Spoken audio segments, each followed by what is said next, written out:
Hello, dear listeners, and welcome back to True Crime Sleep Stories. I'm your host, and tonight I am deep in the woods, luckily from a safe vantage point.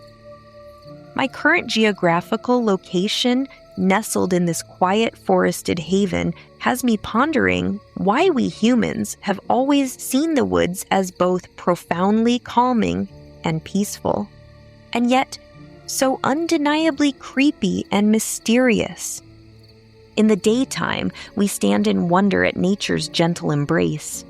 Sunlight filters through the canopy of greenery, illuminating the magical fungi that bloom on ancient tree trunks when the climate, moisture, and weather align in perfect harmony for them to thrive. Birds sing their unique, melodic songs that echo softly through the trees. Small animals rustle the underbrush and snap twigs underfoot, leaving us wondering, was that a graceful deer passing by, or perhaps something far more elusive, like Bigfoot or an escaped convict? These are the sights and sounds we simply can't experience anywhere else. The rich, earthy scent of moss and soil, dappled light dancing on ferns, and that rare feeling of total isolation wrapped in perfect serenity. But at night, everything shifts. In the pitch-black void where you can't see even 10 feet ahead, the same woods transform. Hideout spots multiply in the shadows. Danger seems to lurk just beyond the tree line, and the nocturnal world stirs with unseen life. Our imaginations run wild in that darkness, and sometimes the truth can be stranger and far more terrifying than any fiction we could dream up. Tonight, we'll explore how those whispering fears can turn very real. But first, we will pause for a quick word from our sponsors before diving into tonight's tales.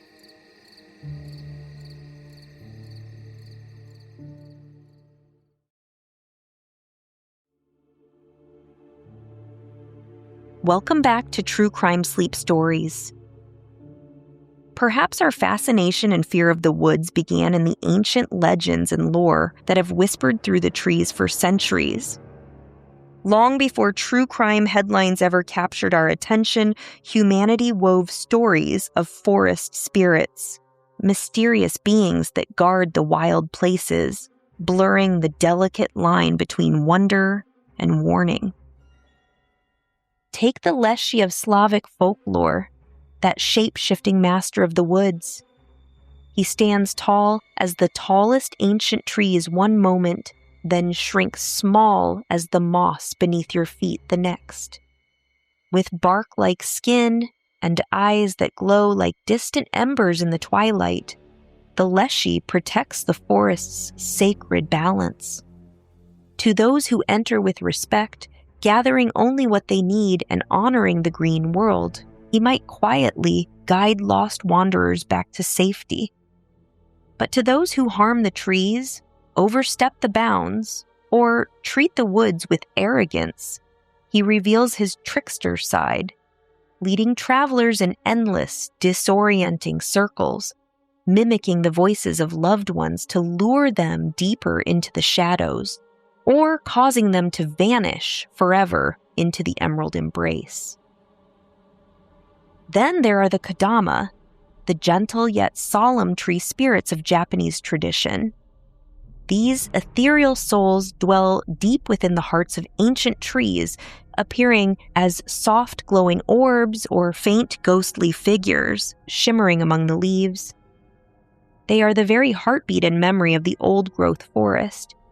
To disturb their home, to cut down their tree, is to invite misfortune, lingering illness, streaks of bad luck, or whispers of something far worse, as if the woods themselves are alive, watching and remembering every slight. These timeless tales, passed down through generations of women gathering herbs in dappled clearings, families huddled close by crackling fires, and storytellers beneath starlit canopies, remind us how the forest has always felt profoundly alive and sometimes quietly watchful. Now that we've lingered in the myths and legends that spark our wildest thoughts, let us gently turn to the realm of true crime. Come with me as we drift further into the deep woods, where the trees stand sentinel over isolated homes, cabins, farms, and cottages far from the nearest neighbor. These places promise solitude and serenity, but sometimes they conceal unimaginable darkness. Tonight, we'll visit several such sanctuaries where ordinary people sought peace only to encounter the ultimate isolation. Close your eyes, breathe deeply, and let the forest whispers carry you through these tales. The first case we will linger on tonight is that of Stephen Kubacki, the skier who vanished and returned. In the winter of 1978, a young man named Stephen Kubacki set out for what should have been a routine cross-country ski trip near Lake Michigan. The 23-year-old Hope College student was last seen heading out alone on February 19th. When he didn't return, a search began. Snowmobilers soon found his skis and backpack placed neatly side by side along the shore near Saugatuck, Michigan. Clear footprints in the snow led straight out onto the frozen lake for roughly 200 yards before stopping abruptly. There was no sign of broken ice, struggle, or any return tracks. Authorities concluded he had likely fallen through the ice and drowned, though his body was never recovered. Then, 15 months later, on May 5th, 1979, Kubacki suddenly woke up in a field in Pittsfield, Massachusetts, more than 700 miles away. He had no recollection of the missing time. He was dressed in unfamiliar clothes and carrying a backpack filled with travel maps, hitchhiking signs, and items indicating he had journeyed across the country, including stops in Sacramento, Reno, Utah, and Wisconsin.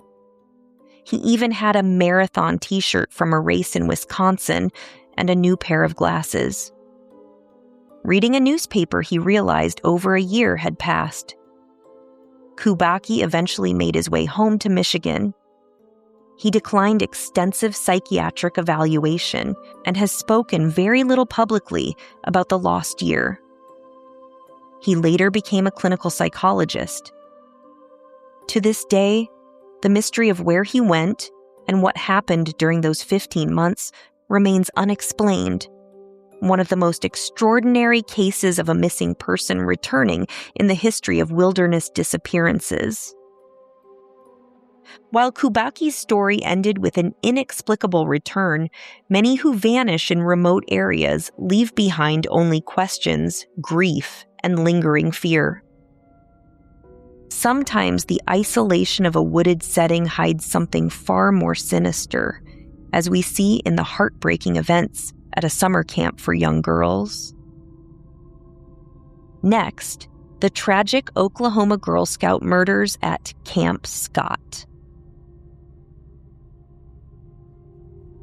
In the quiet woods of Mays County, Oklahoma, Camp Scott was meant to be a place of joy and friendship for young girls during the summer of 1977. Among those excited campers were 3 bright young souls from Broken Arrow: 8-year-old Lori Lee Farmer, 9-year-old Michelle Heather Goose, and 10-year-old Doris Denise Milner. On the evening of June 12th, they settled into tent number 7, the farthest from the counselor's area, for what should have been a peaceful first night under the stars. A thunderstorm passed through as they slept. The next morning, around 6 o'clock, a counselor made the heartbreaking discovery. The 3 girls were found about 150 yards away on a trail leading toward the showers. They had been taken from their tent and tragically murdered. The remote, wooded setting of the camp, meant to foster adventure and independence, instead became the backdrop for an unimaginable loss. Earlier that spring, a threatening note had been discovered in a counselor's belongings, warning of harm to 3 girls in tent number 7. It was sadly dismissed as a prank. A large red flashlight with a smudged fingerprint and a footprint from a size 9.5 shoe were later found at the scene, but these clues would not bring immediate answers. Local authorities focused their investigation on Jean Leroy Hart, a Cherokee Nation member and escaped convict with a history of serious crimes. He was arrested and tried in 1979. After hearing the evidence, a jury acquitted him. Hart continued serving time on other convictions and passed away in prison in 1979 from a heart attack.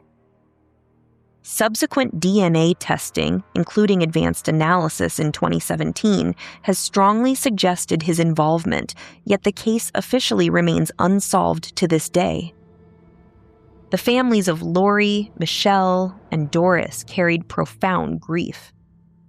Lori's father, Richard Guse, became a tireless advocate, helping pass the Oklahoma Victims' Bill of Rights and supporting the Oklahoma Crime Victims' Compensation Board.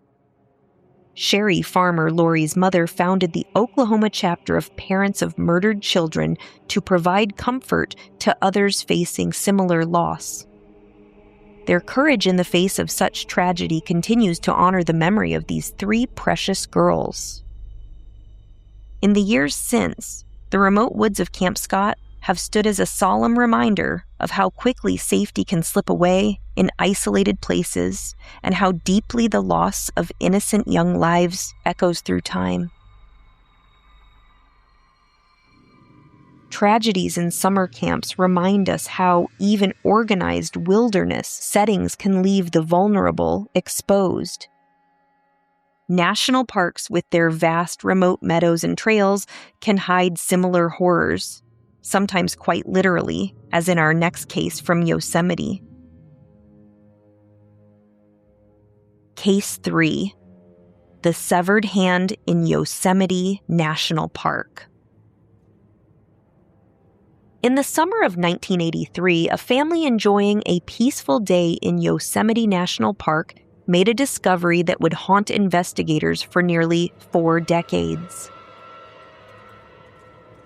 While exploring the scenic beauty of Summit Meadow off Glacier Point Road, one of the children came across a severed human hand and forearm. The remains appeared to have been preserved by winter conditions and recently exposed as the snow melted.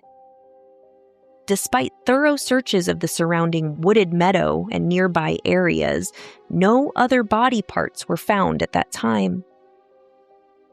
5 years later, in 1988, a skull missing its jawbone was discovered not far from the original site. Forensic efforts to identify the victim through missing persons reports and facial reconstructions yielded no answers. For years, she remained known only as the Summit Meadow Jane Doe, a quiet enigma in one of America's most beloved national parks. Advanced DNA technology finally brought her name to light in 2022. The remains belonged to Patricia Hicks, a woman in her late 20s who had grown up in Washington state. Friends and family described her as someone seeking purpose after personal hardships, including the tragic suicide of her older brother when she was a teenager. After a brief marriage that ended, Patricia moved to Merced, California, in the early 1980s and became involved with a small cult-like group led by Donald Eugene Gibson. Gibson, who worked as a bookkeeper and occasional yoga instructor, had gathered a handful of followers. In 1981, he was convicted of sexually assaulting several teenage boys, with prosecutors alleging he used LSD to disorient them. While awaiting sentencing, Gibson was released on bond, but failed to appear for court, and disappeared, possibly fleeing to Mexico. He was never located. Investigators explored whether Patricia's association with the group played a role in her death, perhaps as retaliation after Gibson's conviction. Around 1982, according to friends, she boarded a bus from Merced to Yosemite and was never seen again. The timing of her disappearance aligns with estimates that she died sometime between the fall of 1981 and the spring of 1983. Another name also surfaced in connection with the case: Henry Lee Lucas, one of the most notorious confessed serial killers of the era. During his period of making hundreds of confessions, Lucas spoke with Yosemite investigators. Though he could not recall the park's name, he described picking up a young female hitchhiker between Fresno and the area, sharing a meal of fried chicken and beer, and later claiming responsibility for her death. Investigators located a possible matching campsite with chicken bones and crushed beer cans. Lucas provided details that had never been released publicly. However, given his pattern of false confessions and the circumstantial nature of the evidence, his involvement could not be definitively proven. Lucas died in prison in 2001. Despite these intriguing leads, the cult connection, and Lucas's statements, the murder of Patricia Hicks remains officially unsolved. Her identification was a breakthrough achieved through forensic genetic genealogy, connecting distant relatives through DNA. Yet the isolation of that scenic wooded meadow in Yosemite concealed the full story of how her life ended, leaving her loved ones and investigators with more questions than answers after nearly 40 years. From meadows in California to the mighty rapids of the Grand Canyon, remote wilderness continues to claim those who venture into it. Our final story involves a young couple whose adventurous honeymoon became one of the canyon's most enduring mysteries. Case 4. Glen and Bessie Hyde, the vanishing newlyweds in the Grand Canyon. In the fall of 1928, a young couple set out on what they hoped would be the adventure of a lifetime. Glen and Bessie Hyde, newlyweds, planned a daring honeymoon journey down the Green and Colorado rivers through the Grand Canyon. Glen, an experienced river runner from Idaho, had built their sturdy wooden scow by hand. Their goal was ambitious: to set a new speed record for navigating the canyon while allowing Bessie to become the first known woman to complete the full descent. At just 22 years old, Bessie was less seasoned on the water than her husband, but she embraced the challenge with quiet determination. The couple launched from Green River, Utah on October 20th. For several weeks, they made steady progress through the dramatic landscapes. On November 16th, they paused their journey and hiked out to the South Rim, where they visited the Kolb brothers' studio. Photographer Emery Kolb welcomed them warmly, took their portrait, and later recalled that Bessie had confided some doubts about continuing. She spoke of feeling tired of the trip and wanting to go home, while also mentioning that Glen had grown somewhat impatient with her. Kolb offered them a place to rest for the winter, but Glen declined. As they prepared to head back down into the canyon, Bessie admired the dress of Kolb's young daughter and reportedly sighed, "I wonder if I shall ever wear pretty shoes again." That was one of the last confirmed sightings of the couple. They were seen again on November 18th, boating away downriver below Hermit Rapid. Then they simply vanished. When the Hydes failed to arrive in Needles, California, as expected, Glen's father organized a search. on December 19th, rescuers spotted their scow floating near River Mile 237. The boat was upright and completely intact with all supplies still secured, Bessie's diary tucked safely inside, and her camera present. The final entries and photographs suggested the couple had continued making good progress. No signs of struggle or capsizing were evident on the vessel itself. Despite extensive searches along the river and canyon rims, no trace of Glen or Bessie was ever found. Historian Otis R. Marston, who extensively studied Colorado River history, concluded that the most likely explanation was a tragic accident in the powerful rapids near River Mile 232. He noted that submerged rocks in that stretch had damaged or capsized many boats over the years, and it was possible the couple had been swept overboard without warning. Over the decades, the story of Glen and Bessie Hyde has inspired countless theories and captured public imagination. Some have speculated about foul play within the marriage, wondering if tensions noted at the Kolb studio escalated. Others have pondered whether Bessie, overwhelmed or in conflict with Glen, might have taken drastic action. In 1971, during a commercial rafting trip, a woman claimed to be Bessie Hyde, stating she had killed her abusive husband in self-defense and escaped to start a new life. She later admitted the story was fabricated, but it added another layer to the enduring mystery.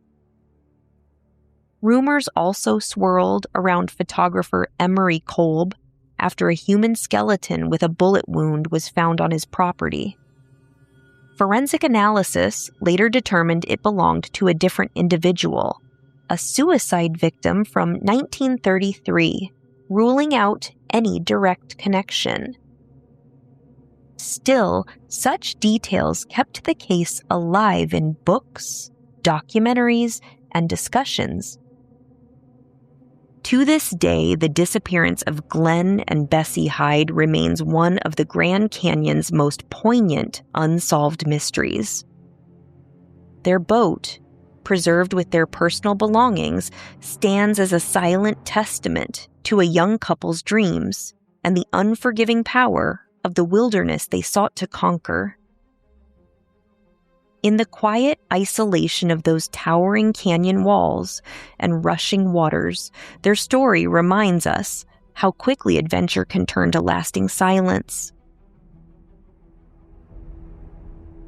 From the inexplicable return of a skier on frozen shores to brutal crimes in a wooded summer camp, partial remains in a national park meadow, and the vanishing of adventurous newlyweds on a wild river, these stories illustrate how isolation in forests, parks, and wilderness areas can lead to disappearances and tragedies that defy easy explanation.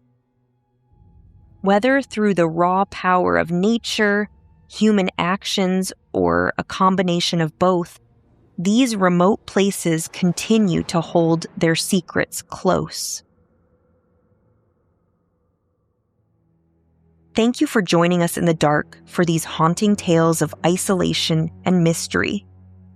Please tune in next time as we explore more stories where the shadows hold their secrets just a little too well.